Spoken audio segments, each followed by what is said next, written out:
इसी के बाद हम आ जाएंगे व्याकरण वैभव पर। आज हम शुरू करेंगे पेज नंबर 20 पाठ 4 संयुक्त व्यंजन। यहाँ पर संयुक्त का अर्थ है एक से ज्यादा जुड़े हुए होना। व्यंजन, यहाँ पर आपको एक से ज्यादा व्यंजन आपस में जुड़े हुए हैं और उन्हें हम क्या कहेंगे? संयुक्त व्यंजन। पढ़िए और समझिए। श, त्र, ज्ञ, श्र। यहाँ पर पहला शब्द जो दिया है वो है क्षमा। क्षमा का पहला अक्षर है श। श जो है वो आधा क, आधा श और अ से मिलकर बना है। दूसरा अक्षर है त्रिशूल। त्रिशूल में त्र अक्षर जो है वो आधा त, आधा र और अ से मिलकर बना है। इसी के बाद ज्ञानी। ज्ञानी में ज्ञ अक्षर जो है वो आधा ज, आधा इय और अ से मिलकर बना है। इसके बाद अगला शब्द है श्रमिक। श्रमिक में श्र जो है वो आधा श, आधा र और अ से मिलकर बना है।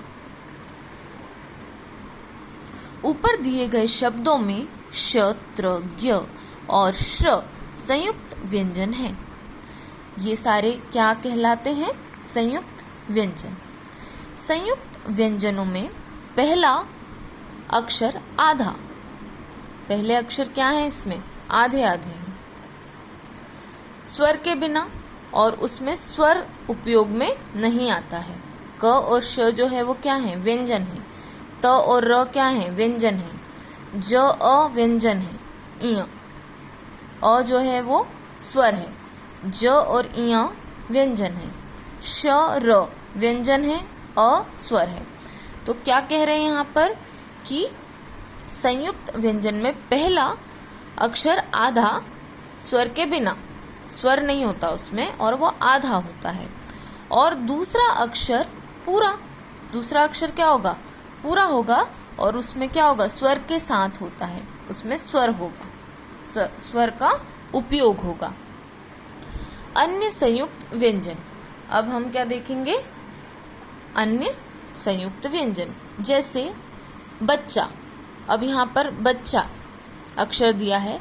हम यहाँ पर देख सकते हैं कि च जो है वो आधा बना है। यहाँ पे क्या दिया था? अक्षर संयुक्त व्यंजन में पहला अक्षर क्या होता है? आधा होता है और उसमें स्वर उपयोग में नहीं आता है। तो यहाँ पे च आधा लिखा है और उसमें कोई स्वर नहीं है। उसी के बाद दूसरा अक्षर पूरा स्वर के साथ होता है और दूसरा अक्षर जो है च पूरा है और उसमें क्या उपयोग किया गया है? आ की मात्रा। आ क्या होता है? स्वर होता है और स्वर की मात्रा उपयोग की है, मतलब स्वर उपयोग किया है। तो च में हमने आ की मात्रा लगाई तो दूसरा अक्षर पूरा उपयोग किया है और उसमें किसका उपयोग किया है? स्वर का। तो ये क्या कहलाएगा? बच्चा। वैसे ही चक्की, आधा क व्यंजन है और क भी व्यंजन है और उसमें मात्रा बड़ी ई की लगाई है, बड़ी ई। ई क्या होगी? स्वर होगी। तो यहाँ पर भी क्या हो रहा है? पहले व्यंजन उपयोग में लाए हैं आधा और उसके बाद में पूरा और उसमें स्वर का उपयोग किया गया है। वैसे ही आगे है लट्टू, लड्डू, गन्ना, गद्दा, डिब्बा, पत्ता। तो ये सभी क्या कहलाते हैं? संयुक्त व्यंजन।